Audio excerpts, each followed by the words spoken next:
Hey, it's Erik Paulsen, and thank you for joining in our weekly video conversation. Actually, I heard from Mike this week in Rogers, who wrote in about his concerns surrounding the House of Representatives' work on blocking the looming year-end tax hikes. He writes in, Representative Paulsen, I am a small business owner who is very frustrated with the current administration and the impact on small businesses. We are a small business located in Rogers, employing about 45 people, and have been hiring.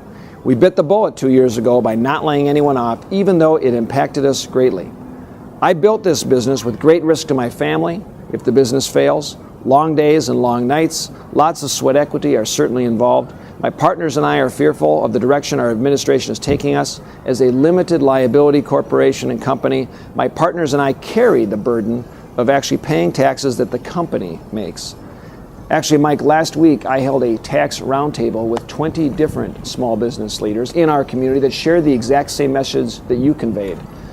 The message of urgency about stopping the tax hike at the end of this year. And studies now show that jobs will be lost if this tax hike takes place. Ernst Young did a study that shows over 700,000 jobs will be lost. 14,000 of those jobs would be in Minnesota. This week, the House passed legislation to extend all of the current tax rates, to not raise taxes in this tough economy, and also pave the way for more comprehensive tax reform, which will allow small businesses like yourself to invest in your people, in your company, and hire more folks to get our economy going again. We also received some emails this week and a letter from Jan in Plymouth, Barbara in Eden Prairie, and Katherine in Coon Rapids, who were all concerned about what Congress is doing regarding the Violence Against Women Act.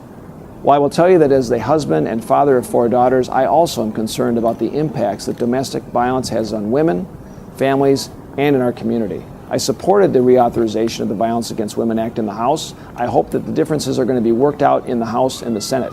You also may be interested to know that I authored a provision in the House-passed bill that makes sure that women who are victims of domestic abuse or violence have a safe place to live. Want to make sure that you continue to stay in touch to share your thoughts, your concerns, and your ideas by reaching me on Facebook, Twitter, of course on the website. Shoot me an email by going to the website at paulsen.house.gov, and have a good weekend.